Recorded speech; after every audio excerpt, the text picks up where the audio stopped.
rest in peace, my granny. She got hit by a bazooka. Welcome back to Halfway Certain Podcast.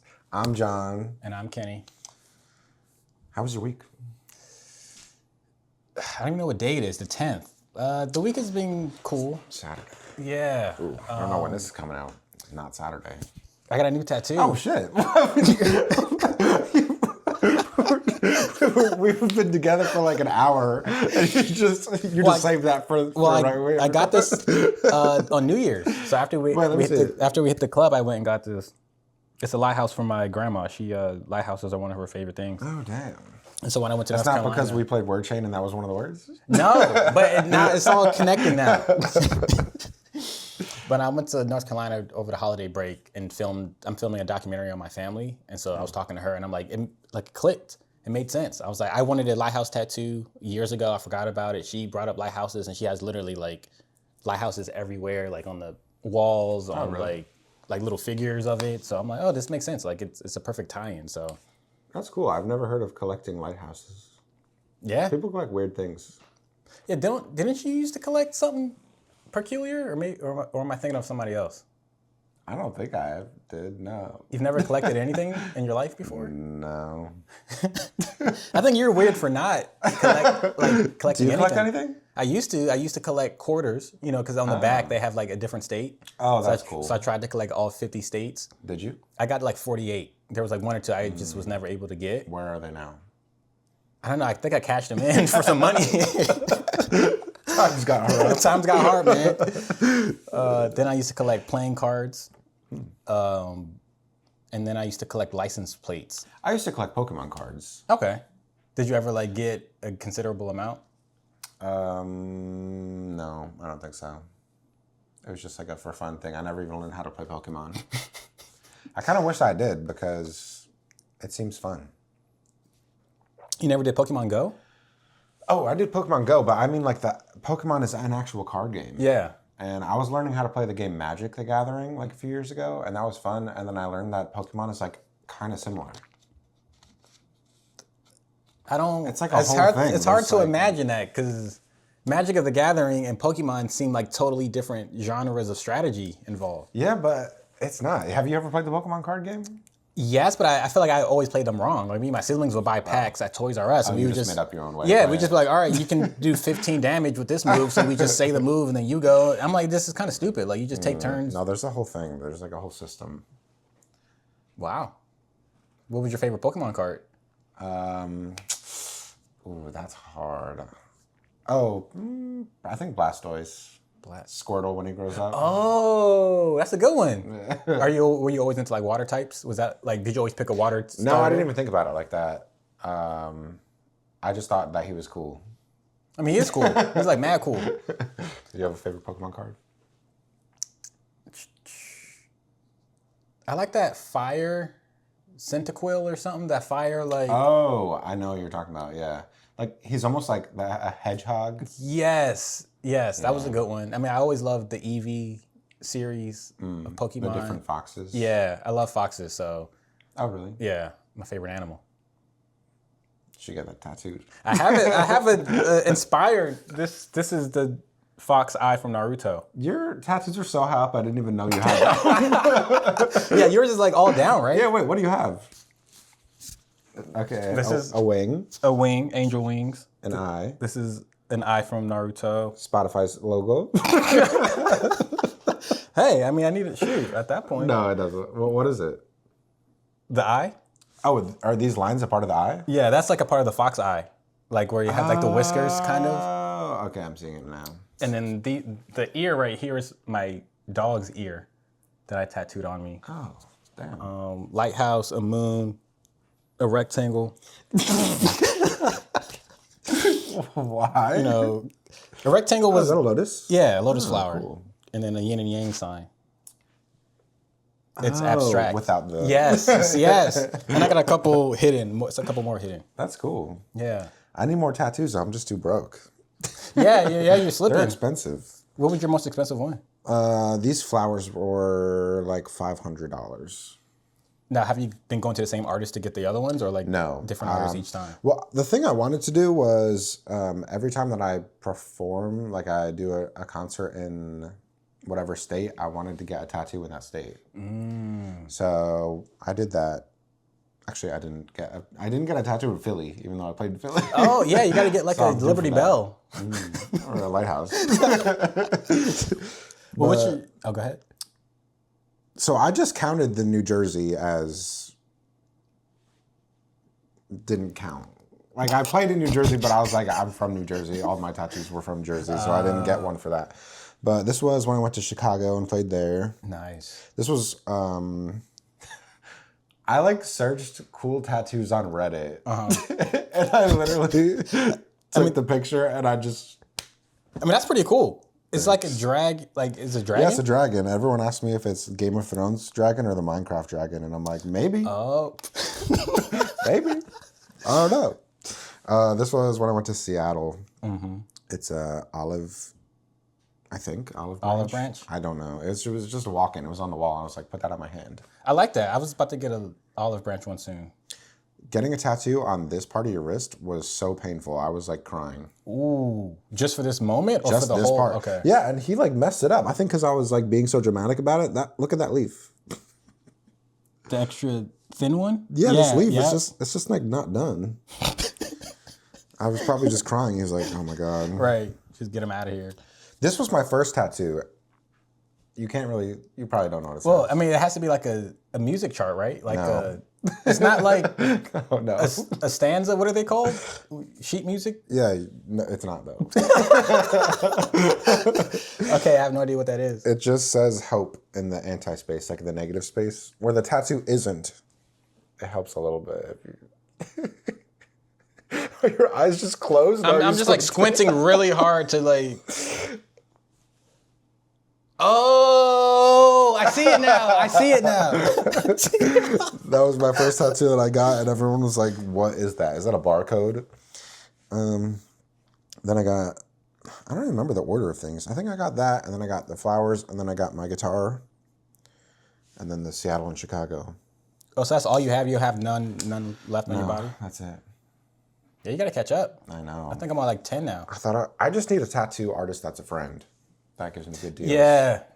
Yeah, I'm working on that. I feel like there's a person I've been going to recently that is really, really cool. And, I think we're kind of building, we're starting there. Build those discounts. Yeah, build that relationship. And once that happens, you got to link me. Yes. Because I feel like, and then I want to get the sleeve this year, the full sleeve, as much as possible. So I'm going to Do you know what you want it to be? I have a bunch of ideas. I have like a notes app with just tattoo ideas and a Pinterest board, but it all depends on like the next one I get always informs the other one because now I have to work within that space now. So I planned out like a whole entire thing for here, and I somewhere drew it all out. I took like some different tattoos and put them together and then made like a balancing scales with like different items that I wanted to, and then I connected it to like my music and then just some personal beliefs, and then I just didn't get it, and now I don't even remember what it was. so you don't even have it anymore to like reference. It's probably somewhere, but I just haven't gotten tattoos in like years now. There's something about the pain of getting a tattoo that like is... It's like, it's so addictive. Well, that was the thing that I noticed too, right? If you haven't gotten a tattoo in a while and then you get one, it hurts so bad. Mm-hmm. But then if you get another one like a week later or something, you don't even feel it. Yeah. It's really weird. That's exactly what happened with this. It was like when I was on tour, I got this and I was like crying the whole time. It hurt so bad. And then the girl did this in like probably less than an hour, and I was just chilling. Yeah, just not even And people flinching. said that was gonna hurt a lot in this like in this raw spot. Yeah, that's kind of what I'm thinking. My next one might be like right here. So I'm kind of a little nervous about that. But the one on my wrist hurt pretty bad. That looks like it would hurt. But I tried guess not have one to. there, too. Yeah, I mean, I tried not to get big ones at one time. I like to do patchwork because I can't do like this. Your flower one on your arm, that's too much to get at one time for me. Oh yeah. Yeah, like I need to like break that up into multiple different pieces. Yeah, I guess I get that, but I like big tattoos too. And you cannot lie. So this Yeah. This might be my favorite one. I like the shading, like in the design of this dragon. Like it's very well done with like thanks. the wings and all that. Yeah, thanks. I like that one a lot too. She was like probably 18, like super young, new artist, and I was like, sure. And then she did like one of my best tattoos that I have. What do I you think it was only $100 with the tip. do? You still know this person? Like follow them on Instagram? Somewhere. We got to find them because see where they are now. Yeah, 'cause look at who I'm following and look at Chicago tattoo artists, and that's probably gonna pop up. Okay, so next time we hit Chicago, we have to get something from her. Let her know that you're the legacy client. Shout out. But how was your week? Good. I was planning on restarting the Song a Day challenge that I was doing in December, but I realized I don't want to ever do that again. It was horrible. So I think what I'm gonna do is just the thing was me having like this time constraint that I put on myself where like it had to be a new idea, different song a day, every day. That made me like wake up with anxiety because I was like, what am I gonna start today? Because the hardest part of a song is starting it. And so when I was forcing myself to start a new one every day, I was like, I don't like this. Yeah. And it just was horrible. So I think I like the idea of continuing to make like at least like a 1 minute song and then show it to social media and see how it does because it's kind of just testing.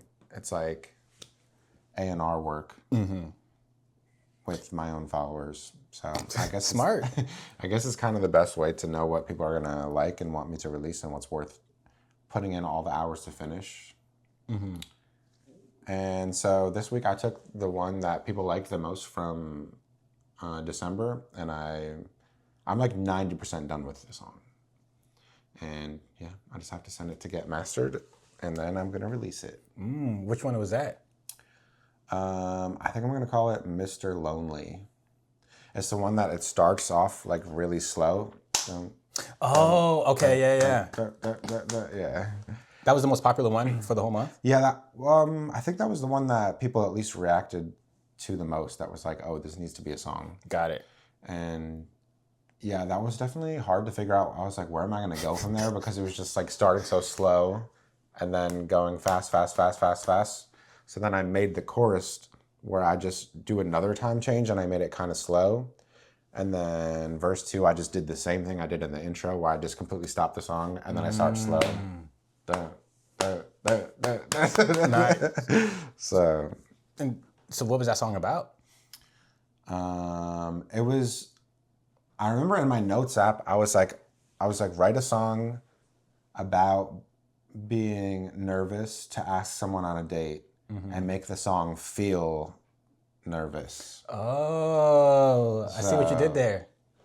I feel like I kind of ended up taking it somewhere else, but that was the whole idea of when I was starting it. So is it kind of like a romance song still, or Yeah. Okay. Yeah, it's definitely still like flirting with someone. Well, are you a big flirter? I mean, No. so this song really resonates with your real experience flirting with somebody. No.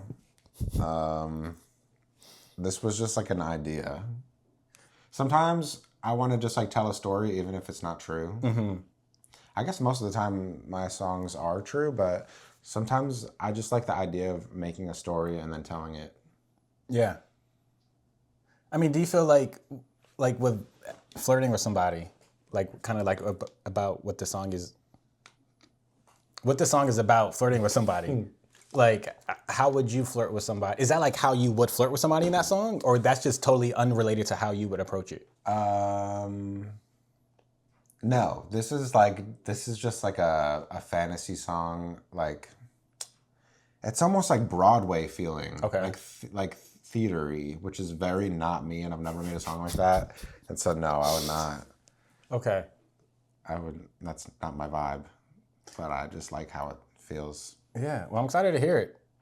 Thanks. I heard the like snippet of it, but to Yeah. hear the full song, I'm excited. I'll send it to you today. You can get Nice. the sneak peek of it. Yeah. Okay. Before it's done. So I have some how true that I wanted to do. Let's just get right into it. Let's get into it. How true is this? Personality is mostly a coping mechanism. I'm thinking 30%.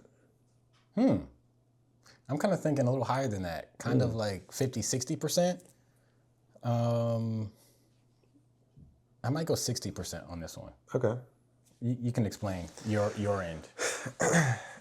I think, so what it made me think of is when I was in the ambulance after breaking my knee, and I was in an insane amount of pains. So when I landed on my knee wrong and it completely broke, I fell on the floor and my leg was like stuck half bent and I couldn't move it. And I was in so much pain. And so when the ambulance people came, they like took a piece of wood. I don't know. I wasn't looking at it because they were like, don't look at it. And then they put a jacket over it so that I couldn't see it because they saw I was going into shock. I remember laying on the floor and being like, and they were like, he's going into shock. I was like, bitch, I hear you. Wow. But yeah, they came in and they put like a piece of wood on the side of my leg and then like wrapped my leg in something so that it wouldn't move. And then so they put me on a stretcher and then were carrying me out. And I remember being in so much pain. And for some reason, something switched and my goal was just to make them laugh.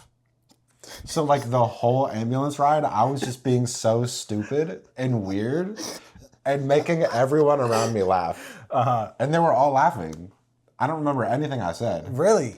But I remember just like, for some reason, being in pain just made me like have all these people around me in the ambulance just start laughing because I was just saying crazy stuff to make them laugh. I mean, do you think that was to try to avoid the pain? Like your mind just switched into like, how do I stop thinking about how much pain? It definitely felt like coping.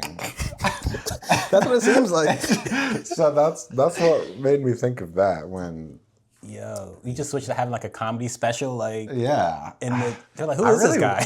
It's one of those things where I wish that I like knew what I said because I'm really like, was I just so funny, or was I just like? I don't know. Like, they were definitely all laughing. Mm-hmm. And even when I went to the hospital and there was a new group of people, I was making them laugh too. Now, do you think they were fake laughing? Because yeah, that's what I'm thinking. I'm like, no, but I remember at one point it was really funny and everyone laughed. Sheesh. Oh my gosh, that Dude, was so you just bad. gotta like break a bone before every podcast episode and just like get our ratings up. Yeah, I remember I was trying to be really funny until something happened when I was in the hospital where like something just switched where the pain just became like times 100 and I was just screaming. Like, it was the first time I experienced pain that was so bad that the screaming was not optional. Like, my body just started doing it. And I was, like, trying so hard to not scream. I remember, like, holding my jacket over my face and trying to not scream. And I was still screaming as loud as I could. And I was like, it's not even optional. Was it just like, or was it like, help? Like what? Were you saying things? Or I don't think I was saying anything. I think I was just screaming. Like... yeah, just screaming like insane pain type scream. See, I've never had a pain where like I was screaming. I would be like, or like make noises, but like never like at the top of my lungs, just full screaming. Until you have no air and then get more air just to do more screaming. That's what was happening to me. Dude, see, I've never broken a bone or anything like that. Yeah, I was always like paranoid about that growing up. Mm-hmm. Like being in pain like gives me anxiety. Yeah. So like even watching you like do your leg thing is making me cringe inside. Well, that's like a funny thing too, was being in pain was like one of my biggest fears too, because I grew up skateboarding and I've seen people broke their arms and things like that. And that always scared me so bad that like, I think that it held me back skateboarding because I was too scared to commit to certain tricks because I was like, what if I fall and break something? Yeah. Breaking my knee and going through like the most insane pain made me realize that I'm not that scared of pain. Because when it happens, you're like, yeah, that's really bad, but like also not as bad as I thought. I mean, because like the adrenaline is like causing you to not feel the full pain, right? In that moment until like... That's true for that. But I just mean that I think sometimes we expect things to be different than it is. Okay. And it was the worst pain. Like, I can't imagine worse pain. Like, I think that if I got shot, it would hurt less than what happened to my knee. Sheesh. And I just mean, like, Wow. something, like, happens when you're in a situation and your brain kind of just deals with it rather than... I don't really know how to explain it unless it happens. Yeah, I mean, that was similar with me with skateboarding. I'm like, there's so many things where you can break or twist your ankle. I'm like, a kickflip, all these extra... I'm like, if you land wrong, your ankle is like already tilted in that wrong direction. If you land, it's like, So I'm like, I could barely ollie. Like, that was really? the one trick I wanted to learn, and I barely could do it. Yeah. I could do it on carpet because the wheels wouldn't move under me. But like, I was too scared. I remember the scariest thing when I was a kid was, have you ever knocked the wind out of yourself? Like, do you know what that means? I think maybe it may have happened once. So I remember skateboarding and I made like a makeshift ramp out of just like some piece of wood that I literally took a piece of wood, stood it up, and then put a really like 10-foot long piece of wood, put it on that wood. I rode up the ramp, the wood fell, and I fell back onto my back. And I remember knocking the wind out of me, and I thought I was just gonna die because I didn't know what that was. Yeah. And it's like all the wind leaves you, and then something happens to your lungs where you can't breathe in. Mm-hmm. So you're just like, oh, I think I'm dying now. And I remember crying, but I couldn't make a sound. And I remember jumping up and running inside and trying to like explain to, I think, my parents like that I was dying, but I couldn't say anything because I had no air. You couldn't say anything or you couldn't breathe, but you just got up and started running. Yo. I remember that was the scariest thing. That's interesting. That time you couldn't say anything, and then the next time you couldn't stop saying something. True. Wow. Yeah, I hope I never experienced. I mean, what's the worst that. pain that you've experienced? There's like a few things that come to mind, but I don't injure myself often, so it's rare. But one time I was snowboarding. It was at night, and the slopes get icy and all that. The later it gets, and there was like some ice build up. And then I flipped. I was like going down pretty fast. I flipped. My board got caught in the snow. I flipped, landed on my stomach. But the part that was painful was like the momentum of my legs. When I landed on my stomach, my legs still kind of like... Oh, a scorpion? Yeah, it was like scorpion, and it like the board slammed into my back, like the center of my back, just like it's like imagine somebody Wait, how did you? No, it's like, because your knees are like on a swivel. So it's like my foot came all the way and hit me in my own back. What? And it's like, but the board was like, it's just like, imagine somebody like... Yeah, the edge of the board? Yeah, the edge of your board just like karate chopping you in the back as hard as you I'm can. trying to picture that bend. Like, how did you not break your spine doing bending that hard? My body was straight. I was flat on the snow. But my legs... But if your feet reached your back, you have to be in like a circle position. Yeah. I mean, it wasn't that extreme. I don't know how it... Like you said, I don't know. Was it like you're really low back or like what part of your back? I remember it kind of being center to low back. So it wasn't like my shoulder blades. Like your shoulder blade. But that was like one of the worst pains. I'm like, did I break my back? Am I going to not be able to walk after this? Like, because your back, your spine and all that is like kind of the core of your nervous system and how you move. So I'm like, if I fractured or broke my back, like this could be like, am I never going to walk again? Like it was crazy. I just like laid there. Damn. That was probably one of the most painful things. And then you were fine when you got up? Yeah, I mean, I just like slowly made it down the hill. Like people were waiting on me. Like, where's Kenny? Like he went down the hill. That's the worst thing about because I've snowboarded a lot too. And if you do something, get really hurt, and then you have to snowboard all the way down after that because there's nothing else to do. Yeah, I knocked myself out snowboarding once with a helmet on. Did you just hit a tree? No, I probably would have like died if I didn't have a helmet on. I was in Mountain Creek in, I think it's New York or North New Jersey. Okay. It's like a really popular skiing resort. And at nighttime, it was literally all ice. And I was going really fast. And I think that I was like turning, like leaning on your heels so your back is to the downhill. Yeah. And then my board caught on something and I literally just went, bam, just slammed on the back of my head. And I remember like hitting my head so hard and then just waking up like I don't know how long later. And yeah, I remember that hurt, and I was like, damn. And then I don't think it was the same day, but it was the same spot where I did that but fell on my face. And I remember having like the biggest fat lip because I like slammed my tooth into my teeth. Damn. Yeah. That's lip. yeah. I feel like because skateboarding you hurt yourself, snowboarding you hurt yourself. Yeah. I feel like the third thing is surfing. We got to go surfing so we can that's master. a lot less dangerous. Yeah. Except for I guess the board hitting you. Especially because the front of the board is like a point. I just picture that going through my eye. Oh, yeah. I mean, I think I guess, yeah, some are really pointy. I think most of them are a little rounded at the top. But the fin on the bottom, too. Oh, yeah. Gonna slice you open. Yeah, because I feel like we have to master all elements. We did the land, Yeah, snow, my knee's cooked. water. I can't do anything. I can't do any other endeavors. But yes, with the personality things, I think, getting back to the question, we went very far away. we made it back, though. Yeah, we did. Yeah, I think the wording of this made me think a little bit more deeply about it because I think coping mechanism makes me feel like, is it a coping mechanism? But I think often it probably is. You know, it's like if you come to a new job and you're the first person, you know, obviously you're a new hire, everybody knows each other, you're kind of like, at least for me, if you're anything like me, you're anxious when you walk in the door, like, all right, am I going to be sitting next to somebody? Am I going to be sitting afar? Like during lunchtime, am I going to be able to sit with somebody? Am I going to, you know, like all these thoughts are running through my head. So like when I'm walking in new spaces for the first time, you know, I'm kind of like, but like, but Having a seizure. yeah, exactly.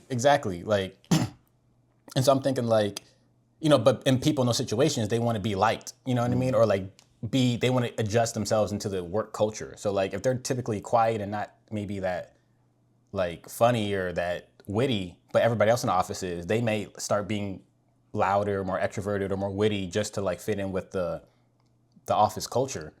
So like in those senses, it's like, is that a coping mechanism? Yeah, I've heard kind of that your whole consciousness is a coping mechanism. Okay, I'm listening. I've heard of, I forget who said it, but I've heard someone say that evolution or something, making consciousness just to have your whole sense of self is just like an accident that helps you to be alive and stay alive. Okay. Like kind of like your ego. I don't know if this is similar to what you're talking about, but like the ego is meant to protect us, which is like our sense of self, our sense of identity.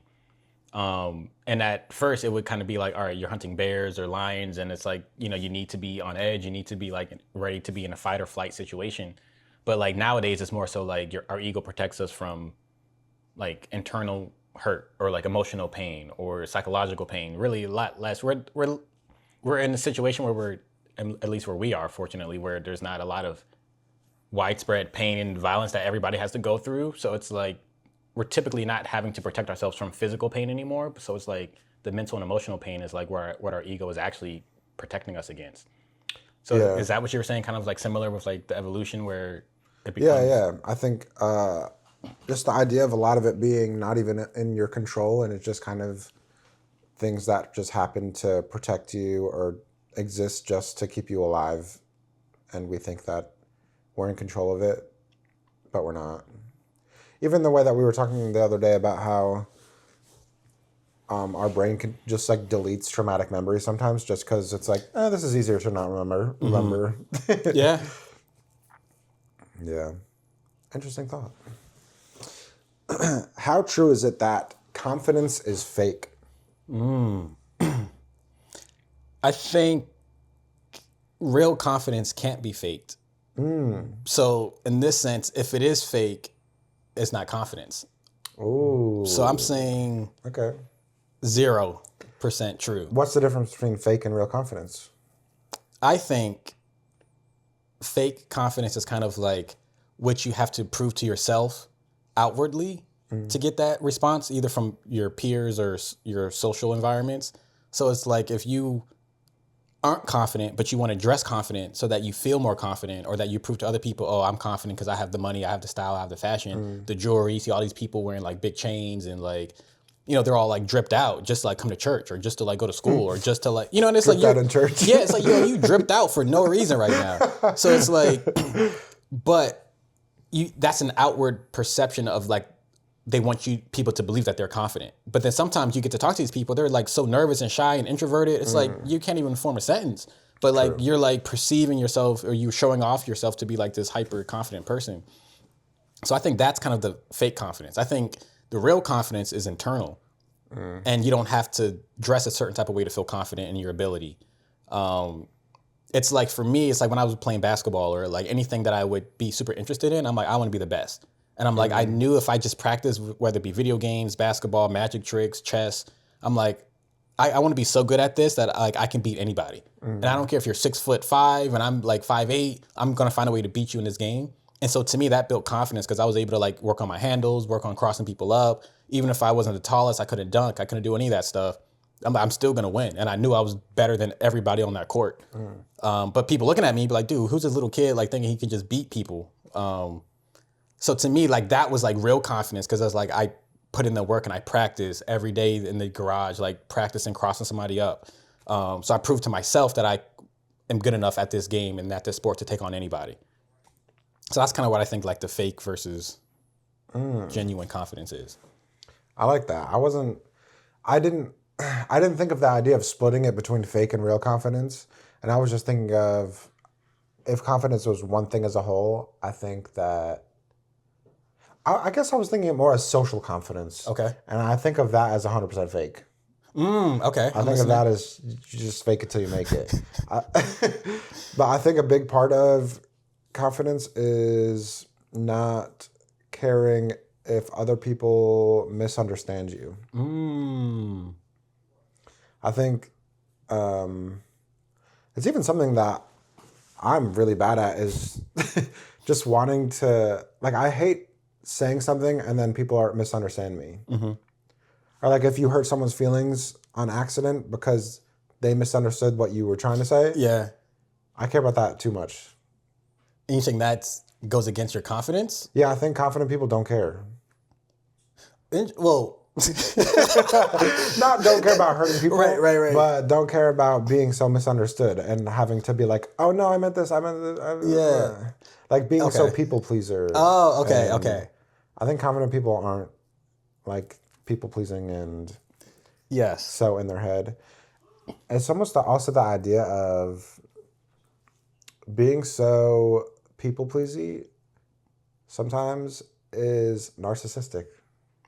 Maybe that's a okay. hot take. Like, tell us, John. Get into it. Maybe that's a hot take. I think a lot of people think that people pleasers are so selfless. But even thinking about me, when I was more of a people pleaser, it was more because of how I wanted them to view me. It was more like me thinking about myself than other people. See, people don't think about it like that. It was like an insecurity rather than the goodness of my heart. Yeah, it's like people want to be like the kindest, the most chivalrous, Chivalrous, I think. something like that. You know, or they just want to be the nicest person, helping everybody carrying their bags, the groceries, and it's like you just want to do this so everybody sees how helpful you are or how valuable you are, and it's like you don't have to, like, people are capable of doing things on their own, but it's like you want to come in and like grab some stuff from them. Hey, let me help. You sure? You want me to walk you to your car? You want me to do this? You want me to do that? It's like, you know, like, yeah. I'm a strong, independent woman, and I can hold the door open for myself. Exactly. Exactly. But so that's a good point. You know, it's like a lot of this, to me, every action that we do or thing that we think is for a purpose. We're not accidentally doing anything. So it's like, if somebody's a people pleaser, they're getting something out of people pleasing. And for them, typically it's like kind of how you said, like the recognition that people, all eyes are on me and I get the social validation that I'm a good person.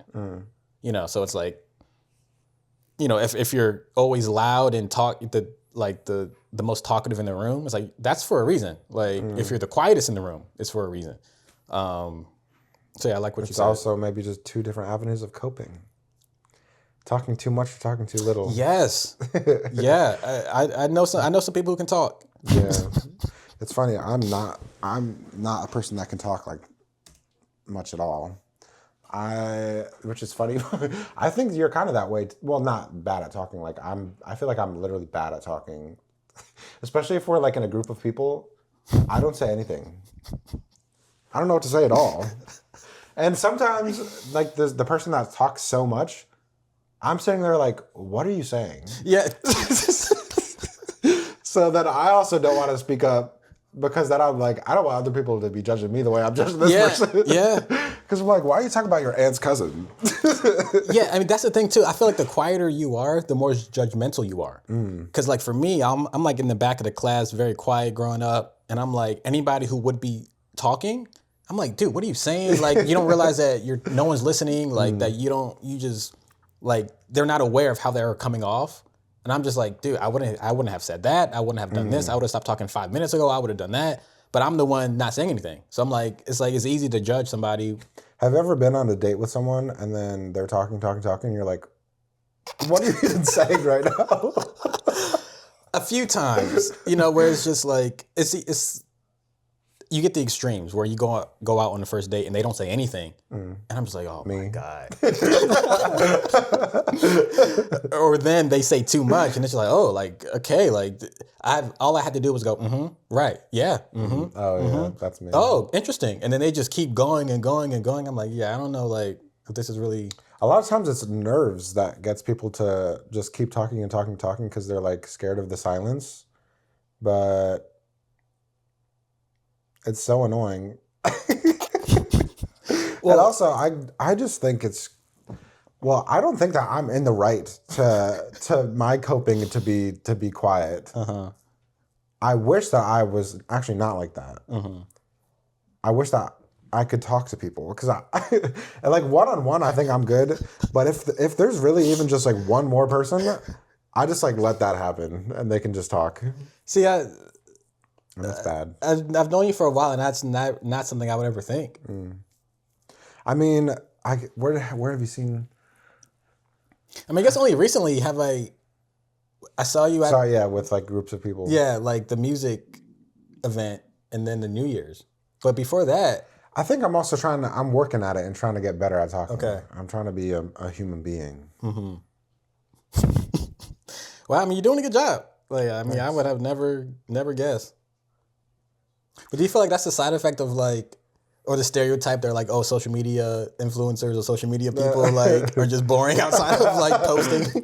I think honestly, a part of it might be the whole growing up in a cult thing, because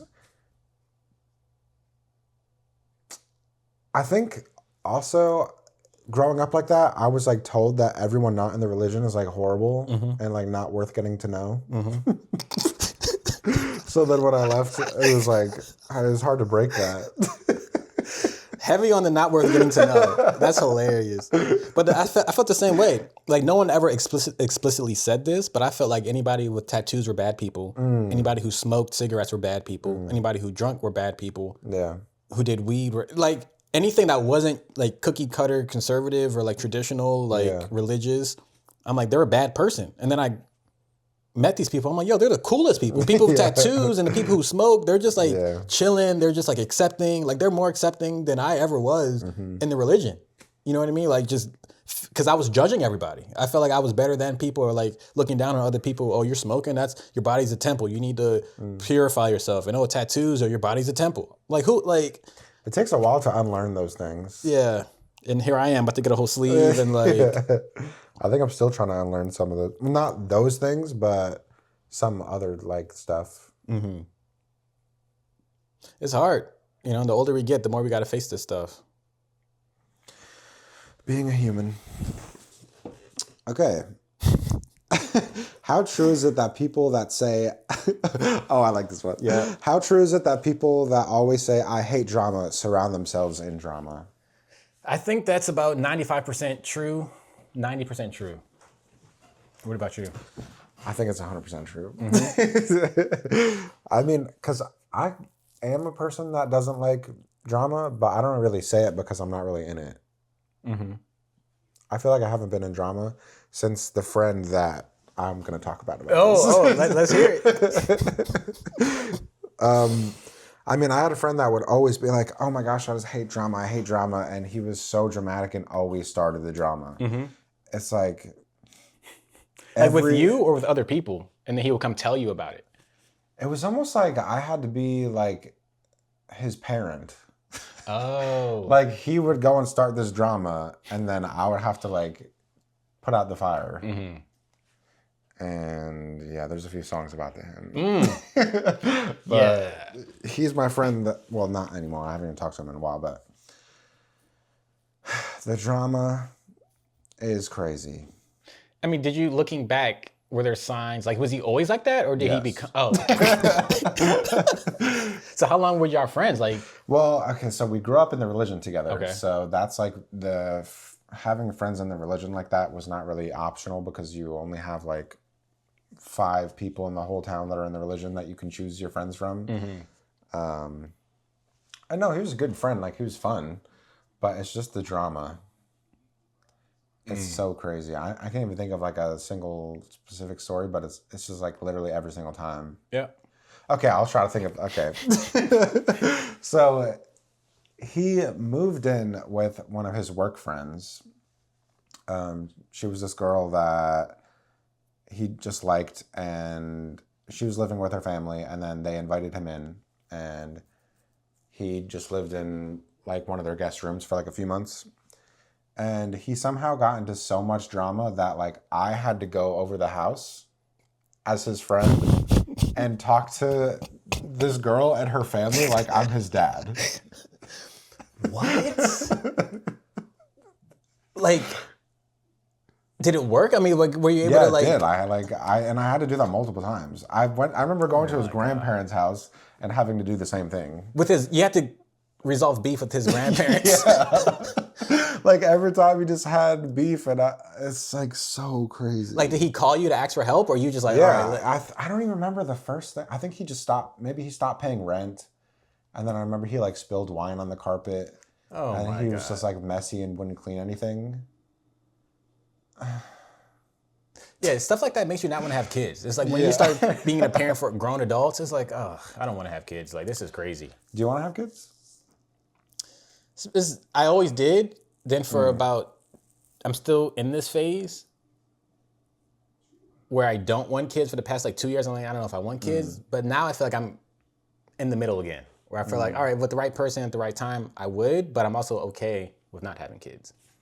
Yeah, I always wanted kids, and then now the older I get, I'm like, no, fuck them kids. Yeah. Dude, it's like having a dog is like basically a little kid, and it's just like having to worry about if I'm out all day, did he use the bathroom? Like, is he fed? Does he have water? Like, just all these thoughts. And then like, That's how you feel about kids? like basically, I mean, it's like ideally, you know, I'm not co-parenting my dog right now.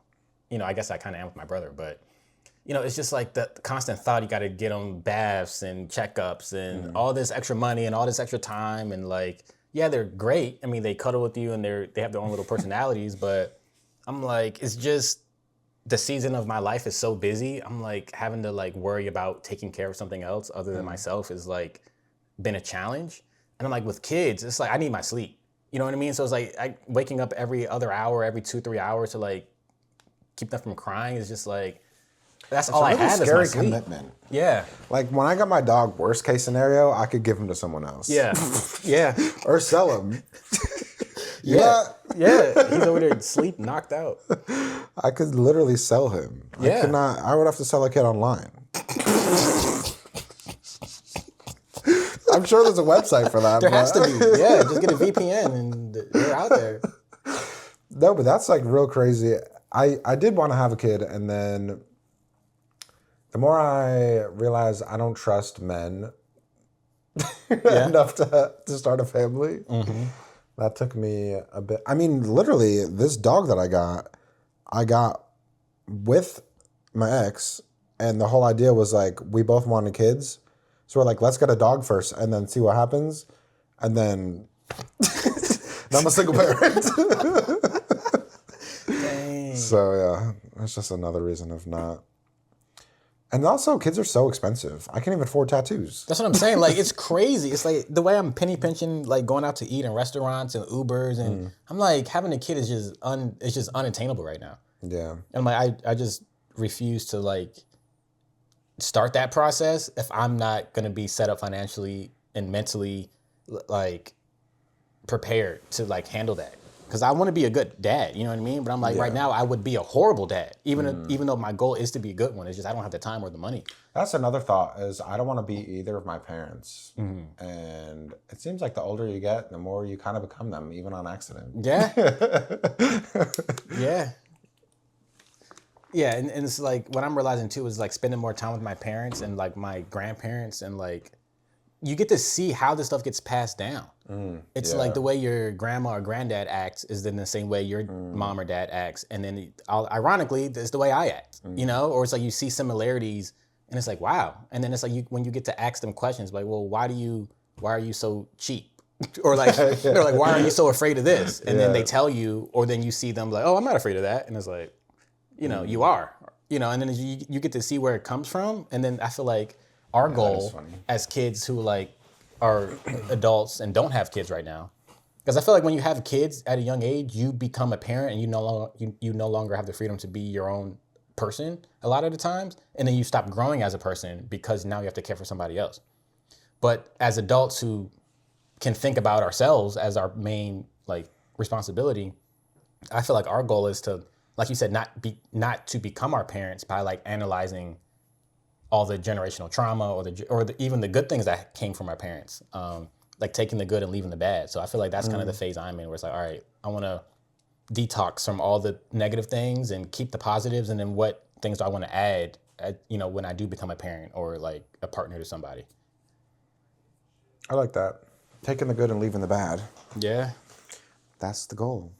But with drama, something, I feel like growing up, because my family was pretty, quote unquote, traditional in a sense, two parents, you know, in church, like we had, you know, we did sports and stuff, but like, I feel like I was so basic as a person. I had nothing wrong with me, but like my cousins, my friends, they all had like, their parents were going through a divorce right now, so they was a single parent, or like, they I'm jealous. Yeah, it's like I was jealous of people that like had adversity in their lives. I'm like, dude, why are my parents still together? Like, I don't have any weird stories or have a stepsister or stepbrother or like, you know, because people will have these cool stories like, oh, with my stepdad I went this and I did that, and then with my stepmom I just do this and that, and they just had like cool lives, but it was like probably not healthy. You know, like their environment wasn't probably the most sustainable or structured, but to me it felt cool. You know what I mean? I'm like, I go to church every Sunday. I don't get to do sleeping on Sundays. I don't get to do what they get to do. I get to like, you know, they get to watch whatever they wanted to watch because their parents weren't home. I couldn't watch anything because my parents was always home, you know, type thing. So I'm like, you want to change even if it was bad change? Yeah. That's like the experiment of if you put a human in a room and the only thing in that room is a button that they can hit, but it shocks them, they'll hit that button a lot. Like this is a real experiment? It's a real thing. Yeah. Really? It's like we crave something that's bad more than being bored. That's why you want your parents to divorce. Yeah, that was me. That was me. And I'm like, I feel like I wanted drama, theoretically. Yeah. You know, even though I didn't really want the drama, but I just wanted something to make me not feel basic or boring or bland. And I feel like sometimes maybe that connects to like people who love drama, where they're just like, is that all you have to talk about? Is that all your life is about? Because without the drama, you don't know who you are, or that you're like boring or basic or something. Ooh, you know what I mean? Bring it back to that. You know? I don't know. Let us know. We're halfway certain about it. How true is that? How true is it that being authentic online is just another performance?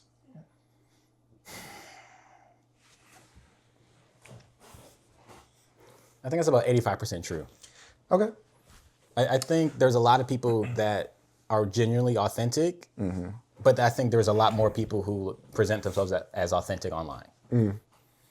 I'm going with 100%. 100%? Okay. You don't think there's any authentic people? No, I think maybe you're villainizing the word performance a little. Okay.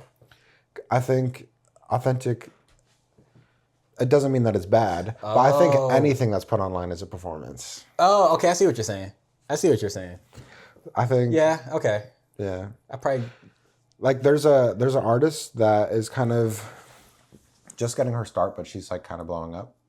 Her name's Audrey Hobart, and her whole thing is like being this like very authentic white girl, and she's doing it like so perfectly, but also like backed by a record label, and like all of the posts and all the songs are getting backed by like hundreds of thousands of dollars. So it's like performing authenticity with like heaps of money behind it, and she's also a nepo baby. So it's like, But what does being authentically white look like? Like, what does she do? I don't mean like authentically white. She just happens to be white. That is doing like Just like white girl things? it's just very much white girl things. Okay. But I love her. I'm not trying to shade her. She's actually one of my new favorite artists of this year. She's like, I don't want to say that. see, not yet, right? Because I feel like inherently we think of, like you said, performance as negative, but like that her performance could be like, but you're saying her performance as an authentic white girl is authentically her just being herself. I think it is authentic to her, but it's also like super intentional. Okay. It's almost like performing in a concert and making the stage your bedroom. It's like that's authentic, but it's also like so orchestrated that it's just not, like it's almost by definition not authentic. Yes. But it's like the performance of authenticity. Got it. I like the way you approach this question. In that case, I think I butt my answer to probably almost 100% because 99.9. yeah, 99.9 because I think for me, like I post a lot of content on YouTube and Instagram and things like that, and You're always authentic. Thank you. I try to be, but it's like even I try not to post things of me living life too much or like me traveling too much or me having a good time because I feel like if I keep posting that, it looks as if like I'm flaunting or life, showing off, and I'm like most of my life is not like that. Or, so I also try to post. Loud ass dog. Come here, Waking Benji. up. Come here, sweetie. Continue. Yeah, so I also try to post clips of me crying and clips of me struggling every once in a while because it's like I want people to know like I cry all the time. I'm struggling all the time. I don't have it all figured out, but it looks like I do to a lot of people. They see like I'm running a business. I'm always traveling. I'm always making moves and doing X, Y, Z. I'm always busy because I'm always working on something or being with somebody or working on a project. So it looks like I'm busy. I'm booked. Like, and I am, but it's like that comes with its own struggle. So I don't like to post too much because I feel like it can come off as a performance. So I try to show people that I'm also sad and crying all the time too. But that's also kind of like a performance to balance out the other. Yeah. Like, That's scary. I've never cried online. what are you waiting for? Yeah, that's scary. Well, because then people saw it and then will DM me, text me, call me, hey, are you okay? What's wrong? I saw you. And I'm like, that's a valid response. But I'm like, it's also, I want to like destigmatize. Is that the right word? Yeah. Yeah, destigmatize crying. Because I'm like, I used to hold back my tears and be like, oh, I haven't cried in 2 years. And used to be proud that I didn't cry. But I'm like, I just held it inside and like the weight just kept like being on my shoulder and it got heavier and heavier. And I'm like, when I cry, I actually process it and get over it or figure out a solution and then move on. So I'm like, I want people to know that crying is actually healthy and that it shouldn't be like something that we're afraid of because the people who are like, judge me for that. I mean, no one actually is ever going to judge you to your face for crying for the most part. But it's like, if they did, it's like, it just shows me where you are in your life to where like one, that you don't process your own emotions and you're judging other people for processing their emotions. So A lot of women don't like when straight men cry. it's sad. It's sad. So that's why you got to cry on the first date. Just Just let them know. I'm sensitive. I'm sensitive from the jump. I'm a lover boy. Let's take a break. All right, welcome back to the game show section of the show. We're going to start off with the new game that we came up with since the last episode. What's it called? This will be match the artist to the lyric. Ooh. Yeah. So I have a couple things I've written in my little notebook here. We're gonna see if John can match the lyric to the artist. I think some of these will be interesting. I think I have 3, so I think it'll be a good challenge. Some are easy, some are a little bit harder. Okay, I'm ready. All right, so I'm gonna just read the lyric and give them some options and see what you come up with. Right. All right, first one. The lyric is, "I would give you the world, baby girl. You just got to be worth it. Yeah, yeah." So the options are Ty Dolla $ign, YK Osiris, or The Weeknd. Oh, I can't think of. I don't know who this is. Okay, can you read it again? I would give you the world, baby girl. You just got to be worth it. Yeah, yeah. Is this a deep cut or is he What do you mean a deep cut? like a? Is this a popular song? Like I know the song. Yeah, I think everybody. Really? This is a very popular song. Okay, I'm cutting out The Weeknd. Okay. What is the first 2 artists that you said? Ty Dolla $ign Okay. and YK Osiris. I don't think I know who YK Osiris is. Really? I'm gonna go. Would Ty Dolla $ign say "Baby Girl"? That's so Drake. Okay. What do you think?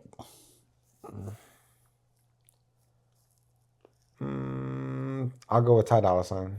And YK Osiris. That's his one-hit wonder. He's kind of like one of those like, I would give you the world, baby girl. I feel like if you heard the song, you would recognize it. Okay. That was kind of one of the easier ones. Okay. Really? Damn. Okay. I don't want to see Notebook. Oh, yes. Okay. So the next lyric is, I got broads in Atlanta, twisting dope, lean, and the Fanta, credit cards and the scammers, hitting off licks in the bando.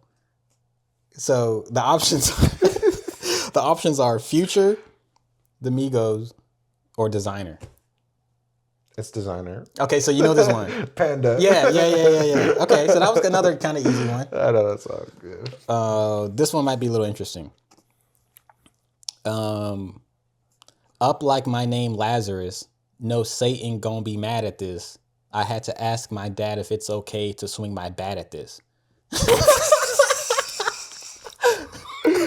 What? So we have option 1, Connor Price. Option 2, Nick D. Option 3, Hoodie Allen. Who do you think would say something like that? Oh no. No, you're whipping out the mutuals. Make it interesting. Okay, say the line again. Up like my name Lazarus. No Satan gonna be mad at this. I had to ask my dad if it's okay to swing my bat at this. Options are Connor Price, Nick D, and Hoodie Allen. Oh, I know the song.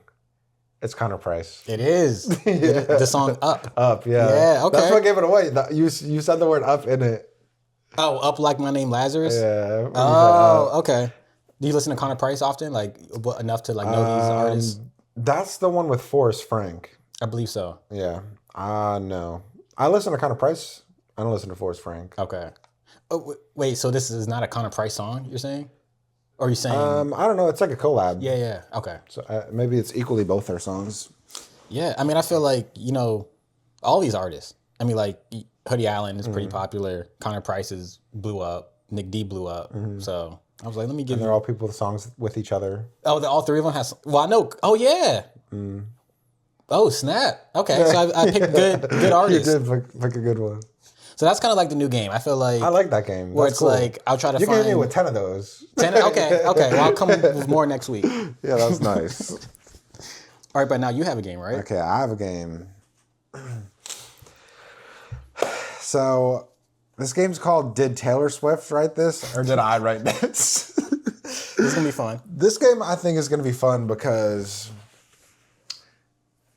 most people, or at least most people that are Taylor Swift fans, think that she's the best writer in the world. Okay. She went to college, like writing school for songwriting, I think.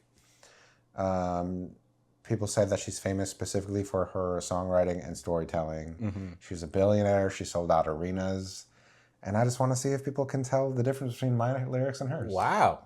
Okay. So if I get a lot of these wrong, that's good actually, because that means you're like and don't guess comparable. just guess what you think genuinely is something that she wrote or something that I wrote. Don't try to be nice about it. Don't try to be. Oh, okay. Yeah. Okay. You could be blunt if you think that one of the lines is ass. You can say that. And so if I look at this, Yeah, you can look at it. It doesn't matter because okay. I don't say which one is me. Okay, And cool. I just know off my brain which one I wrote. cool. I mean, you have so many songs I haven't I heard. know, I so know. I don't listen to Taylor Swift that often. So I feel like this is I a have good game to 5 play. albums that I know that you don't know all the lyrics. I forget all the lyrics sometimes. All right, let's see. And to be fair, I Googled the best Taylor Swift lyrics out of all of her songs. Like, what are the best ones so that people don't roast me trying to say that, like, trying to accuse me that I looked at her bad lyrics compared with my best lyrics. Okay. I think these are her best lyrics and my best lyrics. Got it. Okay, I'm excited. So, which line did Taylor Swift write? What a miserable gift it is to be the one that kisses you goodbye. Or, you kept me like a secret, but I kept you like an oath. This is crazy because they kind of both sound like the same artist could write these. What a miserable gift it is to be the one. I'm going to assume what a miserable gift it is to be the one that kisses you goodbye is Taylor Swift. Nope. What? Interesting. I wrote that. Because I feel like yours that's very descriptive and story based. Miserable, an adjective in front of gift, the one that kisses you goodbye tells a story, whereas you kept me like a secret seems more concise. You know, and more kind of like something a guy would write, kind of like just getting to the point. Yeah. Interesting. Okay. So what song was that from? Don't Forget. That's the song name. For Taylor Swift song. No, my song is Don't Forget. You kept me like a secret, but I kept you like an oath. I don't remember which song it was. I should have wrote it down, but I didn't want to give it away. Okay. I checked that these were all actually her songs, and I Googled the lyrics to make sure. Okay. Okay. Which line did Taylor Swift write? I was so ahead of the curve became a sphere. Swap hearts, I want yours beating in my chest.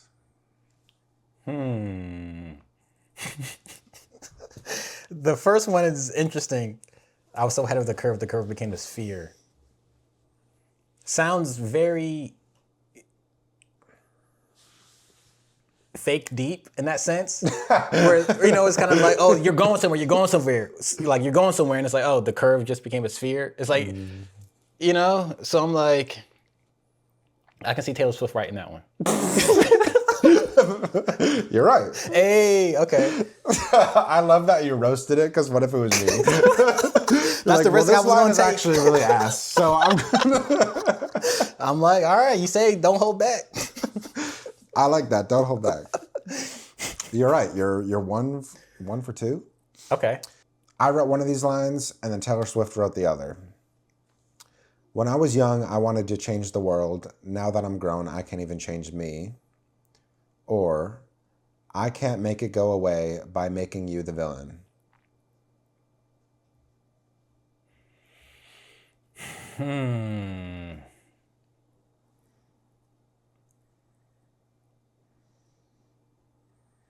This is hard. I can see either one writing either one. I feel like when I was young, I wanted to change the world. Now that I'm grown, I can't even change me. Sounds like something Taylor Swift would say in like a self-pity song. So I'm going to assume that one's Taylor Swift. Nope. Dang.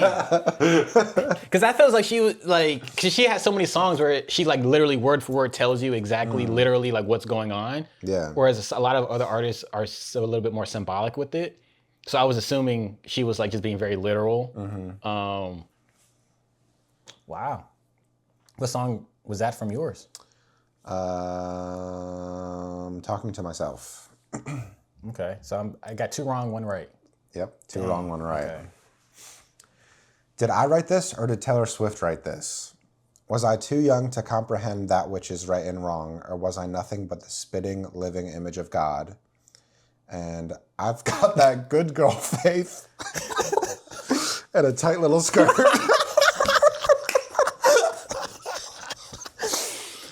Wow. I mean, even before I even saw that second line, I was going to assume the first one was you because of God. Yeah. But now hearing the second line, I think Taylor Swift wrote the second one. Yeah, she did. You're 2 for 4.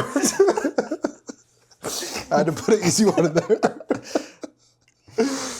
Oh my god.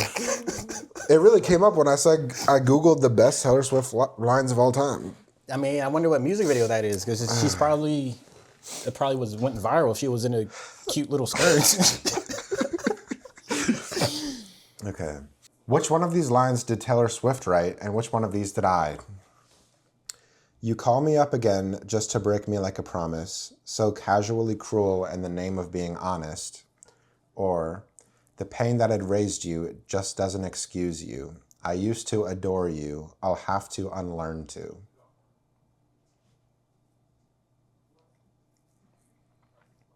I think you wrote, the pain that had raised you just doesn't excuse you. I used to adore you. I'll have to unlearn to. Yeah. I feel like that one, because I feel like I know some of your past and like relationships and stuff. And I'm like, that sounds like a story that I could imagine you writing from your past. Nailed it. Okay. So what are you, 3 out of 5? I guess. Yeah, 3 out of 5. Which one of these lines did Taylor Swift write? I might waste my life trying to find its meaning. Or, it isn't love, it isn't hate, it's just indifference. Very somber lyrics from both of you. I tried to match the vibe. Yeah, you did a good job. I might waste my life trying to find its meaning. I feel like that one could be you because of the religious element of trying to find God in things.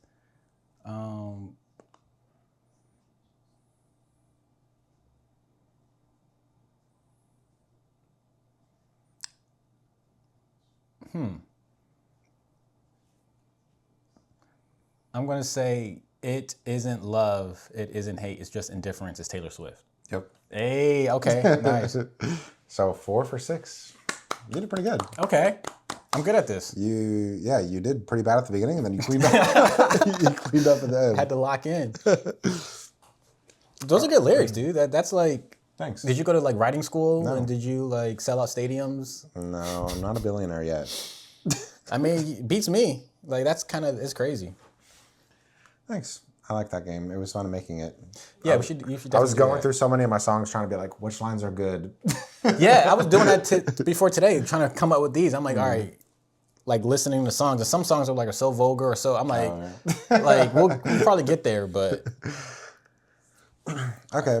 Let's go with our. Should we do hot takes of the week? Or do we want to play these games just one time each? music. Yes, we can do one of each. All right. Let's guess the same word at the same time. Yeah. All Okay. right. I got a word. Okay. 1, 2, 3. Bunny. Jenga. Bunny? Mm-hmm. Jenga bunny. Okay. You got a word? Mm-hmm. I mean, it's a phrase, or like, it's not one word. Okay. 1, 2, 3. Oh, wait. Sorry. I got distracted. Okay. Okay. 1, 2, 3. Alice in Wonderland. See? Why? It's perfect. The bunny, Jenga's like a puzzle. It's like a world of like, Okay. how'd you get there? I don't know. You just randomly, Yeah. wow. That just like popped up in my head. I mean, that was the perfect one. My hot take of the week is that calling an artist an industry plant is lazy. I wrote down ignorant, but then I realized ignorant might not be the right word because what does ignorant mean? Like not aware? Okay, like so aloof. then it's ignorant in that, but I think sometimes ignorant can be like willfully unaware, like you kind of know, but you're choosing to not care. Mm-hmm. And I don't feel like that about this. But if someone just isn't aware, yeah, I think calling it an industry plant is ignorant in that way. Why do you think that? Because your favorite artist is an industry plant too. So you think every artist is an industry plant? If you're signed by a record label, you're an industry plant by definition. That's the point of a record label, is to plant you. Like there's literally no difference from like people look at, say, Billie Eilish and they say, oh, she's an industry plant because she like blew up out of nowhere. But she did the same thing that every other artist did that is signed to a label. Like who's your favorite artist? Jon Bellion. Does that work with him? I would say probably, yeah. Because he got locked into a bad record deal. He was locked into a bad record deal, but also he had a huge hit under a record label, Capitol. What is the record label? Capitol? It was Capitol Live Nation. Records. I thought it was. It was what? Oh, maybe I'm wrong. I thought it was Live Nation. Oh, that's not a record label. Yeah. Live Nation is like a monopoly that owns the touring industry. Okay. But usually when you sign a record label, you're stuck with Live Nation too. So you're right in what you're talking about. Jon Bellion, you can kind of say, is more independent now. He is independent now. But if you take almost everyone else. Okay. Like Lil Uzi. Like go to any song that you like. If you're on Spotify, click the three dots, go all the way down to song credits, go all the way down, and you'll see what record label is controlling that song. Mm-hmm. And you wouldn't even know that song without that record label. Like the whole point of being signed, and these artists are like selling their whole life away because of what the record label is doing to their music to market it and making it in your face. You wouldn't even know the artist. So then who wouldn't be an industry plant then? Like somebody who's completely independent from the jump and never signed a record label. But then even an artist like Russ, this is definitely a hot take. Okay. Russ is an independent artist, but also his biggest hits, he sold to record labels to boost. So it's like, is he that independent? Because he's literally worked with record labels.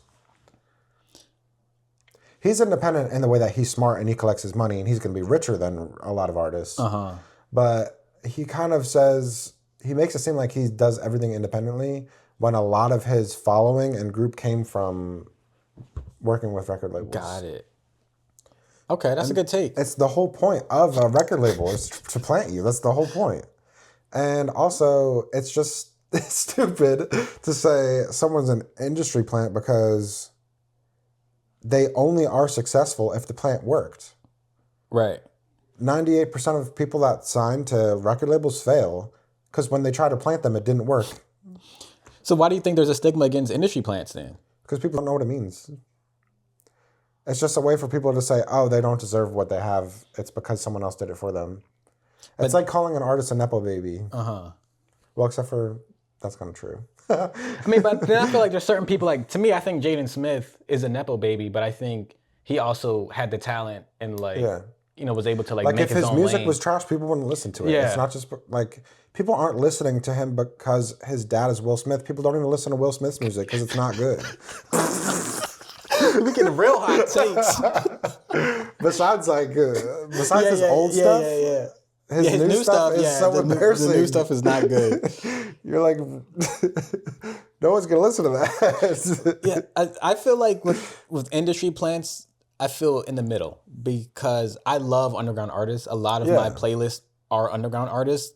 And they've gotten big, but I was listening to them when they were underground. But I feel like certain industry plants, like I feel like the record label, there's always an audience for them, but I feel like some of these record labels are like, I'm like, really, that's your industry plant? Like that's the one you're putting all your eggs into? And it's not that they're even bad artists or bad people, but I just feel like the person coming to mind, and I feel like this might be a hot take, so I'm like, I hope I don't get any backlash for it, but like Ice Spice. Okay. I feel like there's always because he just keeps rapping about farting on people. Farting and poopy and Lil My Stink Stink and all this. Like, I'm just like, she's like a beautiful person. like has a good voice. You know, like anybody from New York has a huge following because New York like supports their artists. You know what I mean? Like, and so I feel like you've had so many people from New York, and it's like, all right, now you're like the fact that she got all the stuff with Nicki Minaj. She was in a Barbie soundtrack. She has a song with Taylor Swift. I see. I didn't even know that. Or even like the other case, not to pick on women, but what's her name? Sexy Red.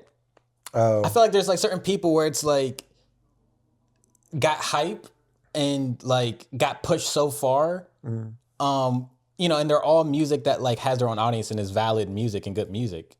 You know, but it's like when you see them go from like no one heard of them a year ago and then being like song after song with these huge artists and then in a movie soundtrack and then you're on the video game soundtrack, it's just like, dude, there's been other artists here for 10 years working that are just as talented, just as like It's true. hungry, but you got it because you're just a record label's like next push. Yeah, but it's also if a record label tries to put a lot of money behind something and it doesn't work, they're not going to keep doing it. Like they're only keep on snowballing it because it worked and it keeps working, and they'll only stop the snowball when it stops working. Because every artist for them to sign is just another investment. Yeah. So if they put money and lose money, then they stop. But that's why it seems like you heard of someone overnight, because the start of the snowball is when they just start putting millions and millions and millions of dollars into their marketing. Yeah. I mean, it makes sense. It's all a money grab. I just feel like that's what I'm saying. Like, I guess it's not for our audience, you know, like Poopy and like, I guess we're just too old for that. Right? But now she's in the SpongeBob movie. Yeah. Like yeah. Song. You know, so it's like, I guess it has to be for like the Gen Zs or, you know, like. I don't know what's going on with Ice Spice. I'm ready for your your hot take, your white take. Okay. So my hot take is that white people are very scared of the sun. Just as black people may be scared of like the law enforcement. You know what I mean? Because I feel like when you have white friends, there's not a lot that they're concerned about, in my experience. Okay. Like they're not really looking over their shoulder. They're not really like concerned about a lot. They're just living life. Right. The only time I see white people, generally speaking, that are like anxious or like concerned is like when they're outside in the sun with no sunscreen. You know what I mean? They're like, dude, is that a spot? They're just like checking their arm and be like, oh, yeah, be careful, dude. Get your sunscreen. Yeah, SPF 50. Like they're just like on it to the point to where I'm like, I've never seen a group collectively of white people so concerned about their skin health. The melanoma might just be popping up. Like I'm just shocked. It's like they're getting it checked like once a quarter, once a year, twice a year, getting like, oh, is this a sunspot? And getting stuff removed from their doctors. I had my doctor do that. Dude, I'm like... I went to the doctor and she was like, ooh, this spot doesn't look good. And I was like, what? It's like on the back of my neck. I couldn't see it. And she's like, I don't think it's melanoma, but let me just scrape it off. And so she literally, I think, gave me like a shot or something to make it not hurt. But then she just like literally took the skin off, like scooped it out.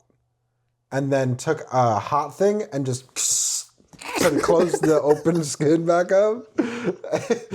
And yeah, it wasn't melanoma.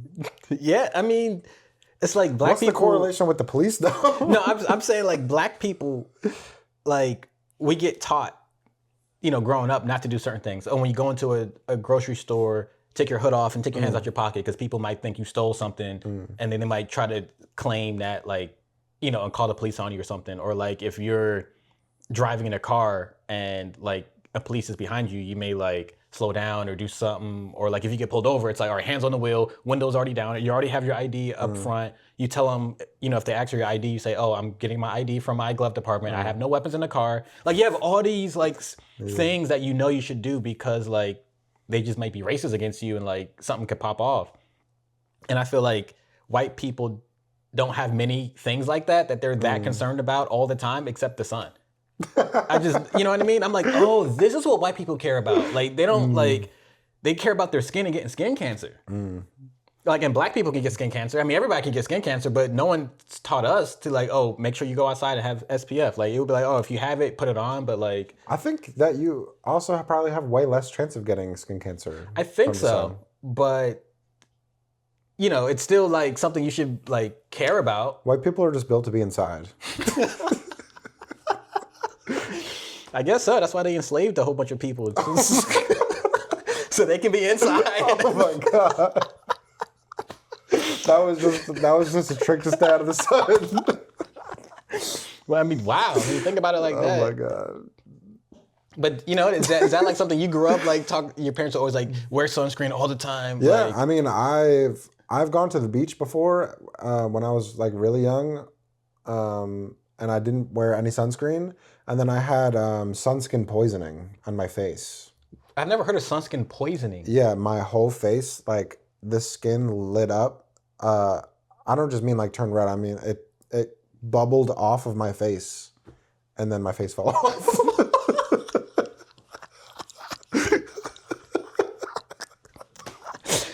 What? Yeah, that's like a real thing. I even have a bunch of like freckles on my shoulders because I got sunscreen poisoning on my shoulders, and it just turns into freckles after.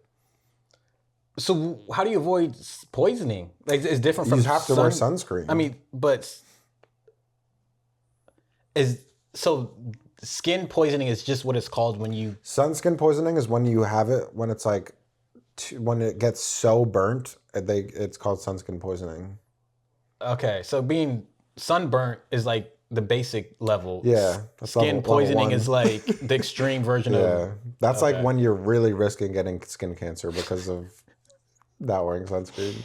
I mean, did that like scare you? I mean, obviously, I'm sure that it was probably not. It's not that it scared me, but that hurts so bad.